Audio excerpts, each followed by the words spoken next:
please. Thanks so much. Great. Thanks, Jenny. And this is Carol Bult, and we really appreciate the opportunity to present to this group today. And I'm going to turn it over to Cindy, who heads up the phenotypes and alleles curation team within MGI. And Cindy's going to kind of walk you through just the one component of MGI today we're going to focus on, which is the mouse models of human disease. So Cindy, go ahead. Okay, great. Thanks to be here. Great to be here. We understand that you often use animal models to help score your variants and validate your variants in genes. And so we wanted to help you understand how you can find that information in MGI quite easily, and then how we wanted to ask how we can help you further identify and validate these. Yeah, basically, how best we can help you with using animal model evidence in your evaluation forms when you're looking at evaluating how mouse models support disease to gene associations in humans.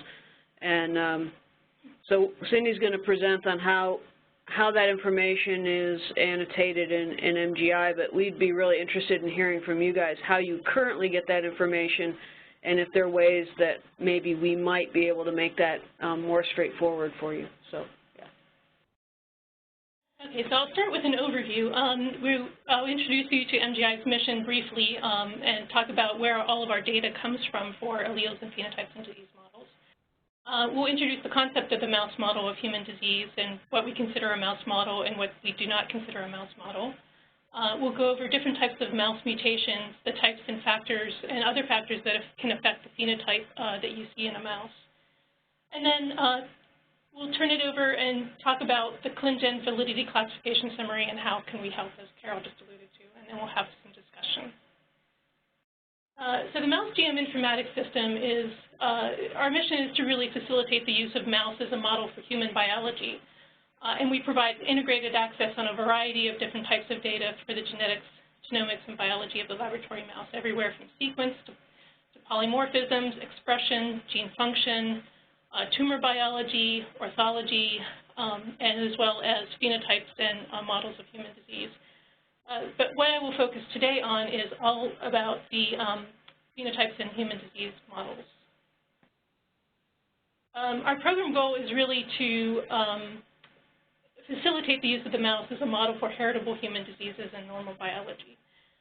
So what really is a model? It's a organism that really recapitulates some aspect of the human disease that can be easily studied to model the human condition and probably test therapeutics. So in this case that I'm showing here for the achondroplasia mouse and its control, both of these, both the mouse and in the human, you have a short dome skull, dwarfism, malocclusion, respiratory problems, and a shortened lifespan. So this constellation of phenotypes suggests that this would be a good model for the human condition. So where does all the disease and phenotype information in MGI come from? So what's in MGI today? We have over over 750,000 mutant alleles cataloged in ES cells and in mice. The ones that have been presented as mice in publications or in direct data submissions or other data acquisition projects, we have well over 62,000 mutant alleles cataloged, which represents almost 15,000 genes in the mouse genome. Of those, we have phenotype information for 41,000, which represents, and alleles can be used in more than one genotype. For example, in conditional genotypes, you can cross them to a variety of different crees to get different phenotypes in different somatic tissues of the mouse. And we have almost, well over 300,000 phenotype annotations to these different. We have 5,800 mouse genotypes that model a human disease that have been collected from publications, direct assertions, or from a human expert in the field telling us about these models. And we also have these 5,800 models represent over 1,400 human diseases. So a standard key to integrating this data, we use a lot of different terminologies, including standardized gene, allele, and strain nomenclature that's set by the International Mouse Nomenclature Committee, smaller keywords to describe, for example, the kind of molecular mutation is present in a mouse, and other small controlled vocabularies. We also use ontologies to describe disease, phenotype, human phenotypes, as well as mouse anatomy and traits for QTL. So this is an example of data that we've integrated from various sources. For the NSUN2 allele, which is a IMPC, an International Mouse Phenotyping Consortium allele, we have imported data from the International Mouse Phenotyping Consortium, the high throughput data that they generate for lots of different mutant strains. Their goal is to create a knockout allele of almost every gene in the mouse and run it through these phenotyping pipelines. We also have more detailed data from the Developmental Mechanisms of Developmental Disorders Consortium, as well as MGI's curation from 3 different published papers. And as you can see, we can integrate all of this data on phenotype as well as genotype and bring it all together in a cohesive and summarized form here.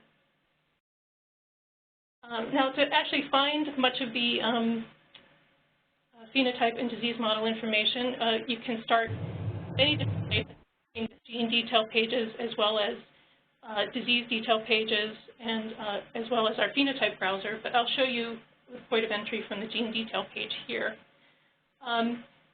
We have 2 sections that are relevant to this discussion. We have the human diseases section and the mutations, alleles, and phenotypes section. In this particular section, we have a summary of all of the different mutations and alleles in this gene, a summary of all of the different phenotypes that are seen across the spectrum of those mutations, and usually a small, quick sentence that tells you what the summary and phenotype information or the most important features are of mutations in this particular gene. If you click on one of these little squares in the phenotype overview for hearing and vestibular ear system, you can get a summary, more detailed information about the mutations and the actual phenotypes that are seen in that particular system.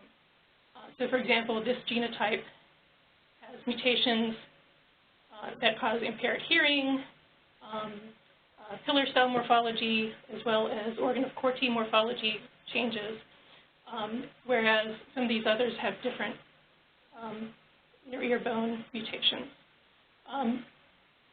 The little red exclamation point in this square indicates that the phenotype can vary with strain background.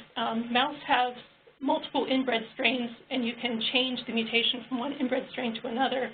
And we often see variations in phenotypes, and I'll get into a little bit more detail about that a little bit later. But there's an alert just to say that that can happen. If you want a summary of all of the different mutations that are available in that gene or have been studied in that gene, you can click on a link here. This is just a partial list of what you would see on a web page, listing the different kinds of phenotypes that we have, or alleles that we have.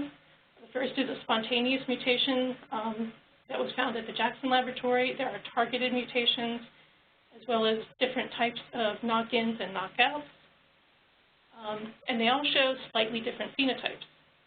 So for example, these 2 mutations, the FGFR3 P244R mutation, is actually a knock-in that changes, is a point mutation that changes this amino acid in this particular domain of the protein.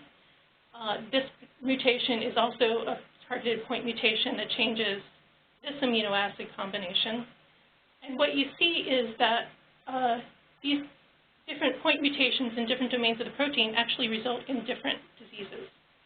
So you have to be careful about the mutation that you're looking at and make sure that it's actually modeling the disease that you're interested in. Because monkey syndrome, which is a craniofacial craniosynostosis disease and achondrodysplasia, which is more of a dwarfism disease, have overlapping phenotypes, but they're not exactly the same disease. Another mutation in this gene actually is a knockout of one specific isoform of this protein isoform that's produced from this gene. This is a targeted mutation that takes out exon 8. But in this case, removing this one isoform with all of the other isoforms intact results in absolutely no abnormal phenotype in these mice. And then a traditional complete gene knockout of this particular gene results in some phenotypes, but it's an early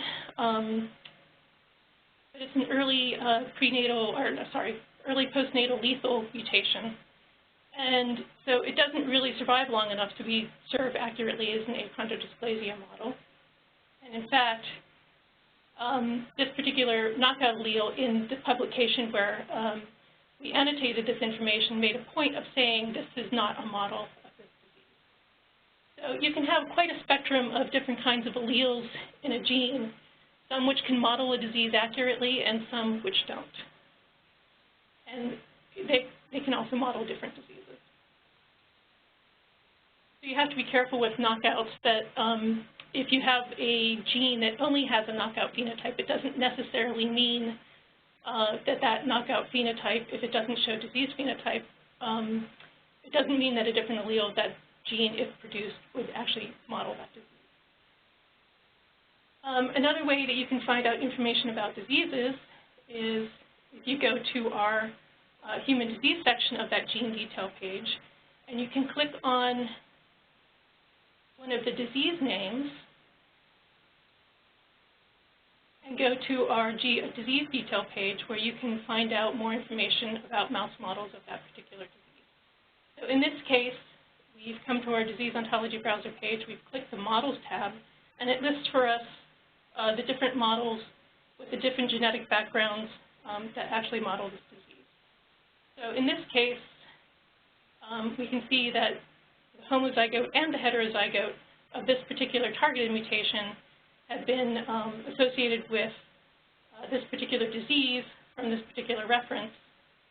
And when they've crossed it to these other backgrounds, it still maintains that it's a disease model and shows the phenotypes that are characteristic of this disease. However, if we go back to the allele detail page for this particular mutation, we'll see that there's more genotypes.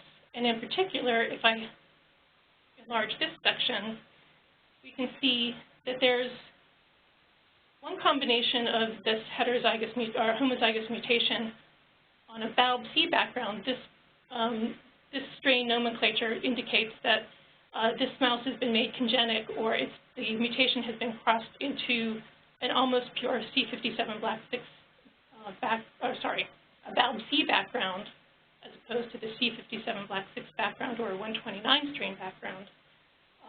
And on this background, there is no indication that it serves as a disease model.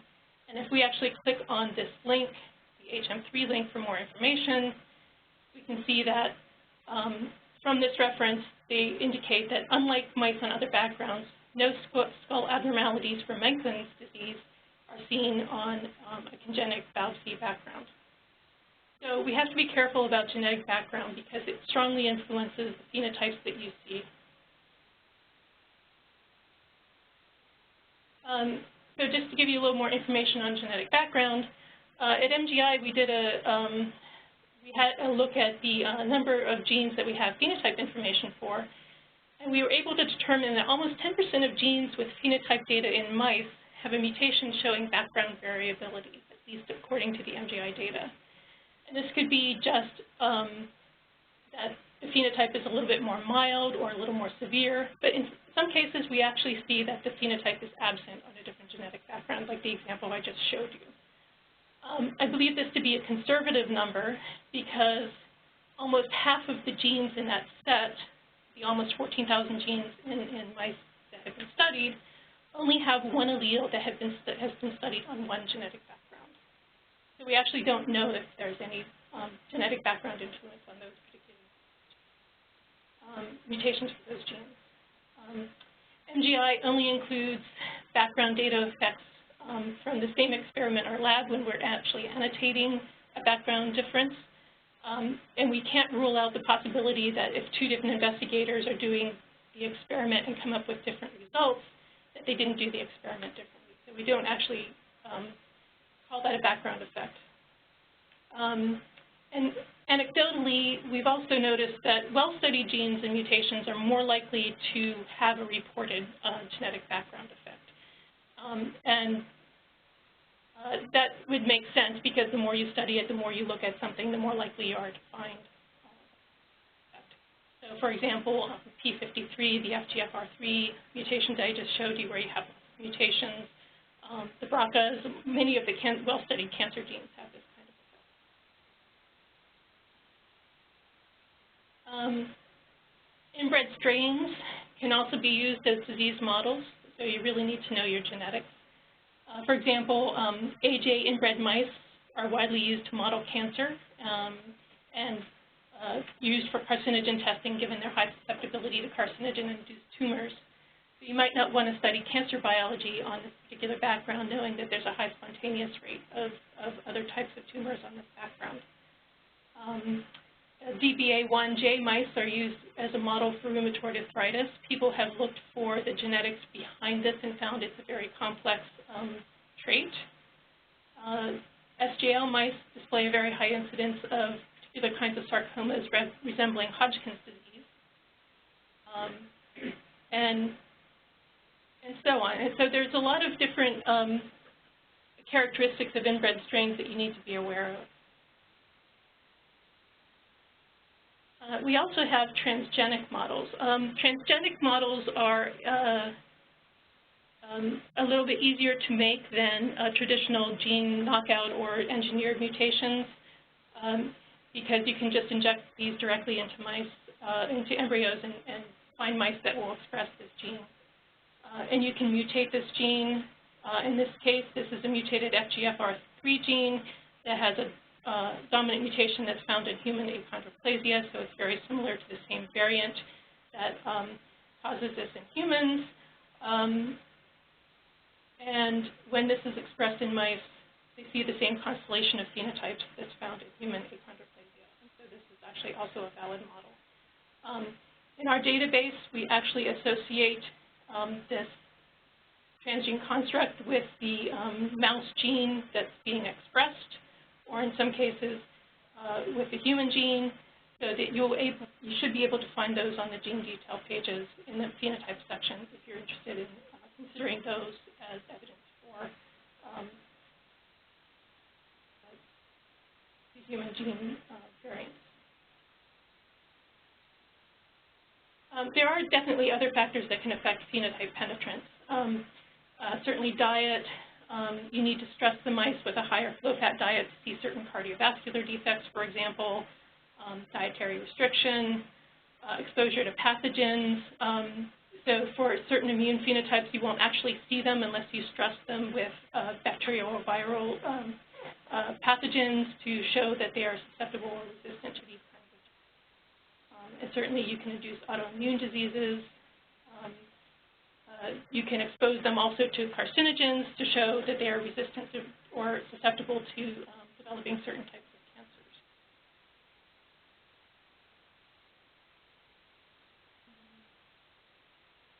Okay, so what we want to know is how can we help you find those models? So we had a look at your clinical validation classification summaries and your list of those. And we noticed that you actually score and use animal model data to help validate your variants, gene variants. And so the questions we had for you were, how do you find this animal model data, and is there any way that we can help you find that? And how frequently do you reassess this model data in these summaries? So for example, if in your initial assessment, there was only a knockout available that was prenatal lethal in the homozygous state, but later on another mouse model was made that actually was a point mutation that did recapitulate a model. Would you actually go back and look for those things? And how can we help you find and then alert you to some of this new information about these mouse mutants. So I guess I would like to open up that discussion with you right now to find out first how you actually find that animal model data when you're doing these curations of these variants. And if you have any questions about how we go about collecting or annotating gene to disease associations with our mouse models. So if you have any questions for us, and are there any obvious ways from your evaluation of your process that we might be able to help you find the information faster or provide an alerting service for when new information about a disease model for a gene comes along? Would that be helpful to you? So we're happy to take any questions. Well, this is fantastic. Thank you so much for the summary. I mean, I guess the first question I have, you were asking about questions for where the information comes from. Are all of the mouse models in your database, are they all published, or are some of these coming from directly from research studies? So the majority are coming from published assertions, either in the original reference or sometimes from a subsequent review by an expert in the field. They also come for data that we acquire from, for example, mutagenesis centers.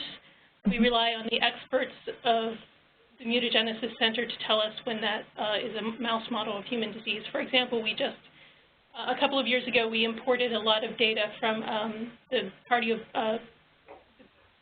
Cardiovascular Development Consortium, which is headed by Cynthia at Pittsburgh.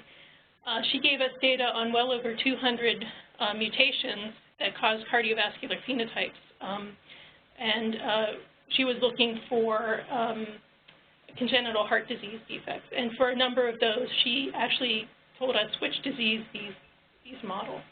So yes, the majority come from published references, but a lot also come from experts in the field who give us information about their mouse mutations. Okay, great.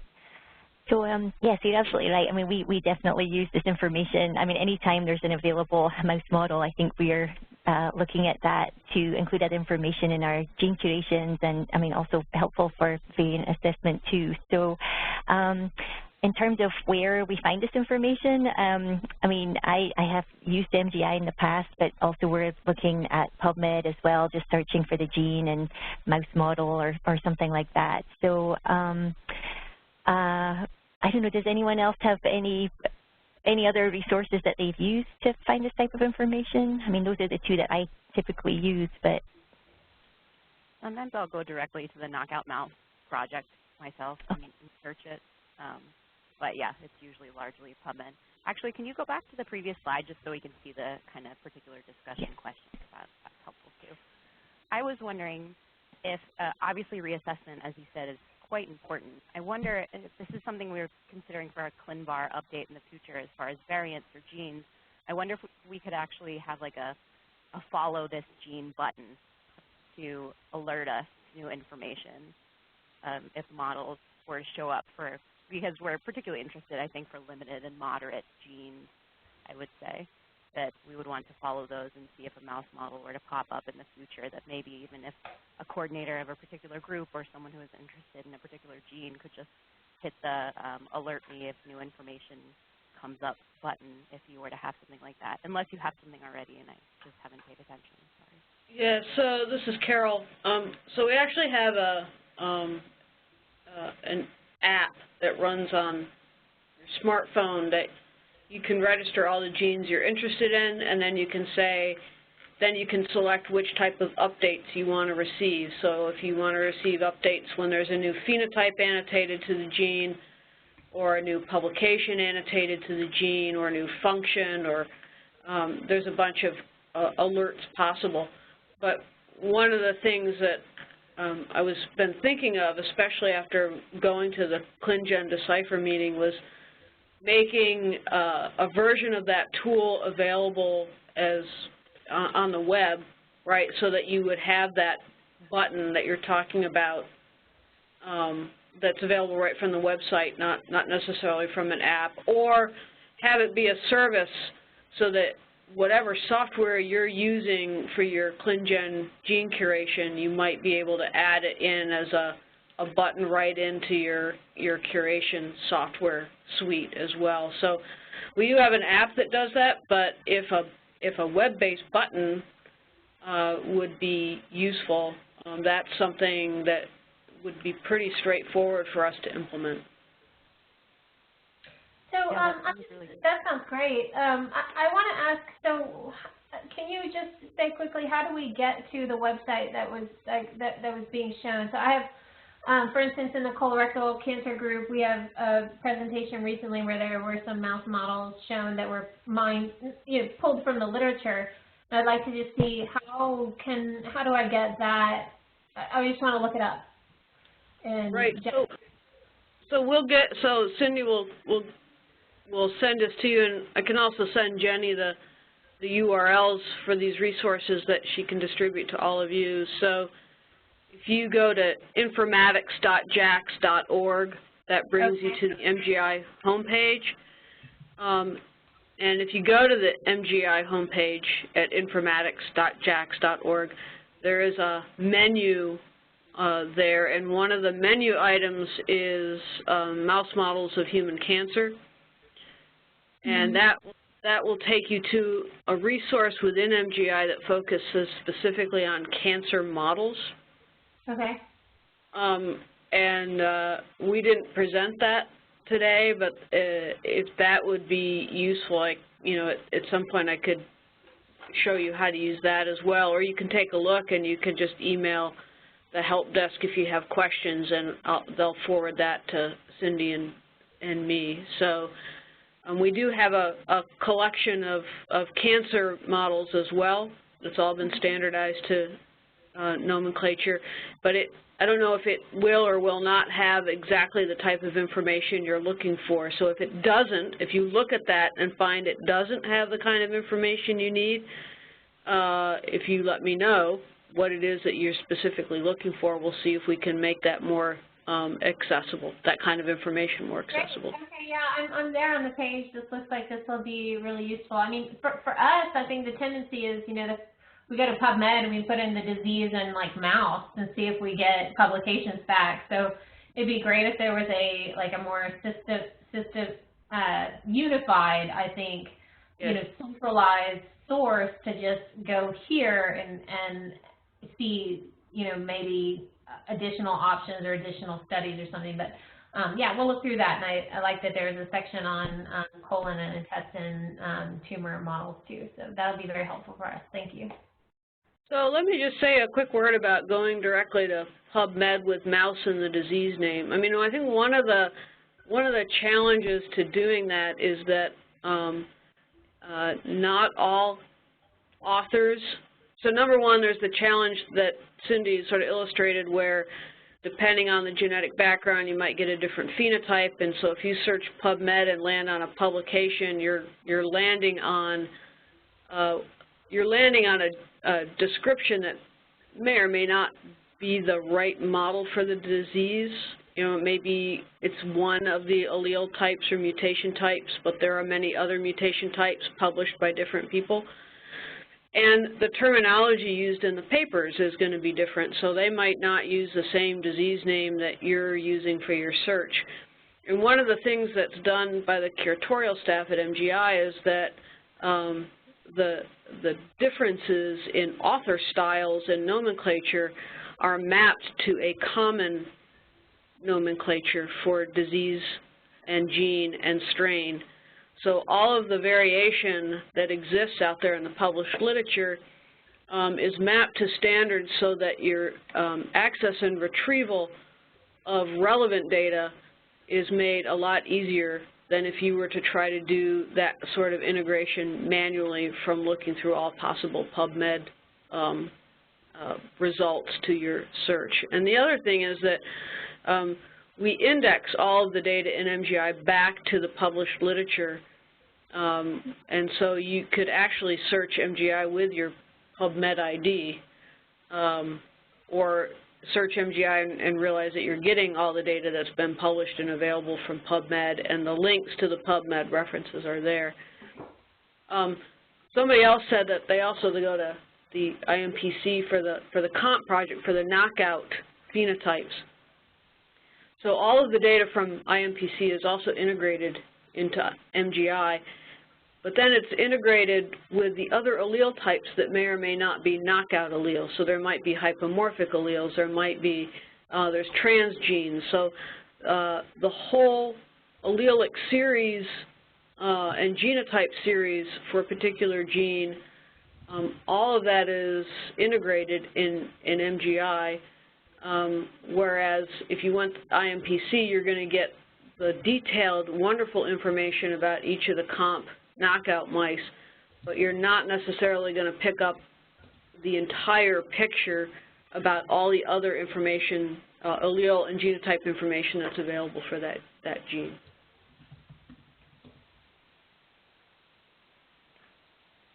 As kind of a follow-up to the annotations that you were discussing, that would be a quicker way for us to be able to see the phenotypes to the literature in kind of a table or tabular format so that we don't necessarily have to search through all the abstracts that are listed in MGI. Is there a way for us, for instance, in a context of penetrance, I'm thinking about HFE models that have been crossed to multiple different backgrounds for hemochromatosis, and they find in certain models that the mice will have elevated iron liver, elevated liver iron levels versus other backgrounds that don't. One question I have is, so for instance, looking at the mammalian phenotype ontology annotations that I'm in right now at HFE and hemochromatosis, it'll show the allele composition and all the genetic backgrounds in the annotated terms, but are you all working on a way to bring in additional columns in tabular format that says, okay, within this background crossing or within these separate backgrounds in combination, these phenotypes were seen, but those phenotypes would be broken down based on the background. So for instance, in Black 6, there was no elevation between the mutant and control, but on 129 SV, there was an elevation between the knockout and control.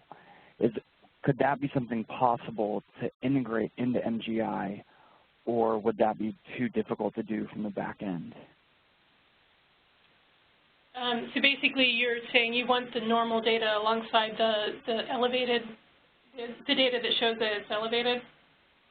Right, and so it would be something where you'd be able to see just whatever data is there between the wild type and the knockout, for instance. Because right now it's possible to do just through looking through the phenotypes and then reading the abstracts, right? But you alluded to in your previous discussion that there's ways for us to find this faster where we don't need to look through the abstracts. Right. So I'm trying to find, do you remember the, I can actually, so here's, go ahead. So on the screen now, I'm not sure if this is what you're getting at. Okay, so this is, okay, so yeah, we're just showing the mutant phenotype here. We're not showing the control. Okay. But this is definitely similar to what I'm talking about. Yeah. So in this case, we have the list of genotypes, and then it tells you what each one of these columns are. And then in each column, it tells you that in this case, there's an increased iron level. But let's see if we can find a better one. So while Cindy's looking, I mean, when you guys are looking at the literature on animal models, and specifically mouse models, what are the key points that you zero in on those publications to decide how many points to give it in your disease to gene review? What are the key things? Usually how well the model matches the disease. Yeah, but I mean, we don't have something like for instance, I just looked at your colon cancer and intestinal cancer, and you only report them on that one if it's more than 20 mice and greater than 80% tumors displayed or something like that. The publication I was looking for, there were 11 mice, and I don't know exactly how many, but so it wouldn't, that's not in there essentially. So we don't, as far as I know, have like very well defined criteria for something like that, like how many mice have to express the tumor, or how many mice have to be in the study for us to use it. So, that summary table there that you're looking at, those counts are for the cases, for publications where those criteria are met, but if you actually follow the link, you go to a faceted search page and you can turn off that constraint, and then any published study that has a colorectal model will show up.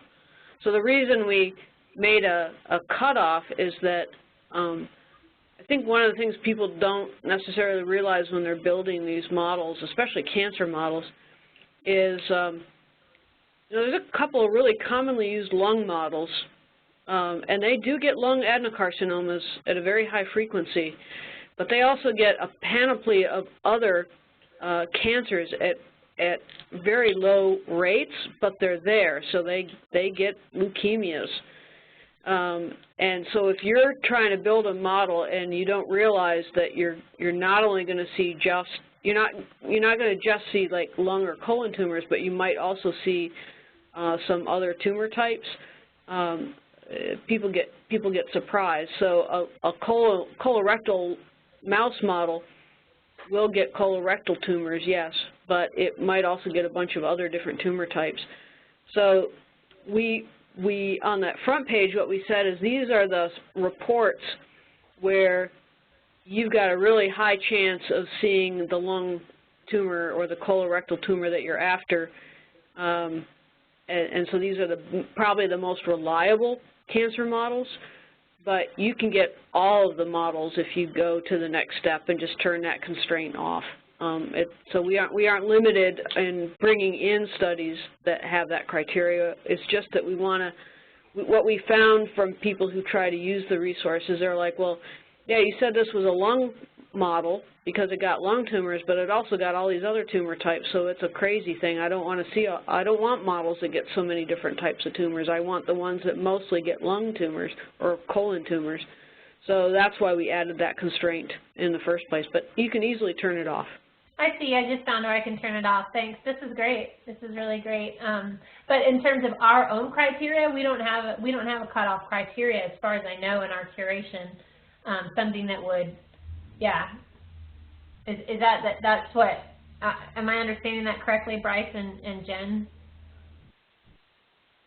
Yeah, that's correct. Yeah, that may be set like in the group. I mean, I remember right. Mark Greenblatt said, you know, if you have, I mean, really getting colon cancer as a result in a mouse study is interesting at all, and with a mutation involved in a certain gene type for some of the genes. So yeah, that's just not set in our curation. Right. We haven't required statistical significance, for instance, for tumor numbers of mutant versus control, and that's just an example. But yeah, I see what you're saying, Deb. I agree. So the other thing I noticed in the criteria is that you there's a section of the criteria that's about whether or not the phenotype is rescued in a model. Can you say more about what that means to you, and do you find that in the papers that you're reading, or do you find that from another source? This is Jenny. So I think typically we'd be finding this in the published literature. So I'm trying to think if I've actually seen rescue in a mouse model. I've seen rescue in other animal models, things like zebrafish, where they're simply injecting a pre-spliced mRNA and showing rescue of the phenotype. I don't know, have others seen this type of thing for mouse models, have good examples? There have definitely been some hearing loss rescues with, I think they're viral rescues, but I can be wrong, like AAV type rescues. So that section of your scoring, when you say rescue an animal model, that could be rescue in a zebrafish animal model is what I hear you saying. Yes, so it could be, when we're looking at animal models for the gene curation matrix, it really can be any type of model. So certainly, you know, mouse models, zebrafish, xenopus, I mean, any of the sort of typical models that we see, but that rescue, yep, it can be in any of those, yeah. Yeah. Okay, well that's good to know. A situation where there was a knockout that was then you know, crossed with a mouse overexpressing a tissue-specific, you know, expression, so that you would then get tissue-specific rescue of a certain phenotype, and you could sort of imagine those types of models being the ones that would fit that criteria. Right. You often see that in heart defects. You know, if there's a heart defect, the embryo dies around E12, E13. But if you can rescue the heart phenotype, you can, you know, get those mice to survive later and see other phenotypes in adults. That's one type I've often seen. And then it used to be that for spontaneous mutations, when they were trying to show that they've identified the correct gene before we had genome sequencing, is they would actually transgenically rescue those mice. But that's less common now that we have, you know, whole genome exome sequencing,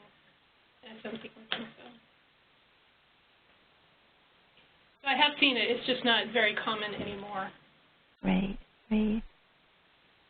So did you have a thing you wanted to show? Yes, so we were talking about the side-by-side genotype comparison display of certain phenotypes, and for example, the iron levels here, or liver, I think it was. You can see in some backgrounds that there's no, even though these both are disease models and it's a slightly different genetic background that's been driven towards C57 Black 6, this particular mouse did not have an increase, a change in the iron level, whereas the one that was on the pure, or close to the pure 129.6 background did. So it's there, but they did. Yeah, yeah. So are you saying that? Go ahead. I was just, so the information's there, but is it, would it, how am I going to say it? So it's there, but you have to know exactly where to go to look for it. So it might not be as, if there were a different way to provide access to get to that information, it might make it easier for people to find it. Right. But just being able to see this is already helpful, because it can help to hone in and in terms of, okay, what model should I be looking at? So instead of having to potentially look through 2 papers, I exclude down to 1, for instance. Okay. And then you can go, if you click on this, it'll take you to the relevant section of the genotype page, where you have your increased iron level, and it gives you the 2 references that we use to make those assumptions. So you can go directly to that reference, read the abstract, and then go straight to the journal or to PubMed to get more information. This is kind of easier. Hi, I have a question. This is Courtney, and I just want to say I love the MGI site. I've used it since research, but I did have a question with the animal models that are developed that came in from the IMPC. I had happened to notice on a gene curation I did for COX-15 that the only mouse models they had were from this IMPC, and they show that there's pre-weaning lethality and enlarged heart atrium, so I can click on those and get to your phenotyping, but I just wanted to know, is that the extent of what IMPC is going to register? For instance, I had looked at this for hypertrophic cardiomyopathy, and the heterozygous mice show enlarged heart atrium, but I don't have any more information as to what caused this enlarged heart atrium. Do you know if there's any way to get more data, or if they are going to potentially provide more to you all? Well, one thing, while Cindy's looking it up, one thing, so the IMPC is really to do large-scale, relatively high-throughput screening of these knockout animals to get a quick hit summary on what the major phenotypes are. And secondary screening, where somebody might take that mutant and get additional, more detailed information, is currently not funded by the project that funds the whole COMP2 initiative. So, you know, the idea is that they provide this information to the community, and then interested people could then pick these models up and do more detailed phenotyping, which then we would capture in MGI as they publish it in the literature. So I don't think IMPC is going to do any more detailed phenotyping on these mutants than is already there, unless one of the centers does it and then gives the data to them. Okay, thank you. I figured as much, but it was just curious, as being the only model in it, you know, these individuals do get a type of cardiomyopathy, so wondering, you know, how many points I could score for that, just in seeing there's an enlarged heart atrium, and knowing that the recessive also shows lethality, which some individuals with the full mitochondrial disorder can get, but I guess with that phenotyping, it may regulate the points I can give. Yeah, I mean, certainly that's indicative, this particular phenotype is indicative of someone that might get, or a mouse that might get cardiomyopathy, but okay. Just because they show the phenotype doesn't necessarily mean that they will develop that disease. I think it needs to be studied further. Certainly you can get to more detailed information from IMPC if you click on this link up here under data sources. You can go directly to the IMPC site and assess their data. But you can also, I noticed there's certainly some other alleles of this. Well, yeah. Yeah, this just happened to be one where there was only, one paper that may have been published, but the rest of them are kind of IMPC or, gene trap cell lines that we would have no phenotyping on. They were to actually produce the animal later. Right, exactly. Well, that's why you need that button to give you an alert next time somebody publishes something on COX-15. Exactly. No, but thank you for that. Anyone on the call from Stanford or the informatics groups maybe could comment on how likely it would be for us to be able to build in some kind of back-end API type of interaction with this resource in terms of bringing that information to curators? I don't see Matt or Selena on the call. Yeah, I was wondering that too. You know, how easy could we pull in this information into the GCI or BCI? It's well, exactly. if you give us the name of the tech people, we can certainly have our software team talk to them about what might be possible. Yeah, I mean, it's exactly the sort of thing that should be possible within a informatics system that aims to make curation more, efficient, and these sort of flags for when things need to get reevaluated are really critical in what we're doing. So, well, the other thing we're involved with is, so you guys might have heard of the Alliance of Genome Resources, which is all of the major biomedical model organisms, so fly, worm, fish, mouse, rat, yeast. We're building a unified resource to make it easier for people to go to basic genome information and ultimately to phenotype and disease model information from one model system to another, so that you don't have to go to like 5 different databases. You'll be able to go to one web portal and get all that information in a unified, sensible format. So we're working on that as well, and I think that's why I was interested in like the rescue model. So it sounds to me like you guys take model information from any model that's relevant, and I think that the stuff we're building for AGR could be really, really useful for you as well, and we'll try to keep you in the loop as we go along to make sure that what we build could actually be deliver for you the information that's most critical to you for doing these disease to gene evaluations. Yeah, that sounds terrific. This is Jenny, and I heard you talk briefly about that at the CCG meeting, and that's just, you know, really exciting that it could be just one database that we go to. So, yeah, I would really appreciate being kept up to date by that, on that. Of course, you're right, we definitely look at rescue in different models too, so if it's possible to somehow incorporate that information so it's available, that would be really terrific. Hi, this is Courtney again. I just want to say thank you. I had never actually gone to that IMPC site, so I would encourage everyone to go to it because it definitely gives statistical values and a little bit more information on the phenotypes they observed.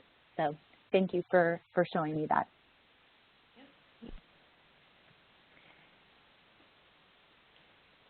Any other questions for us? Well, Jenny, this is Carol. So I think, you know, if questions do arise later or people try to access information on the site and have questions about it,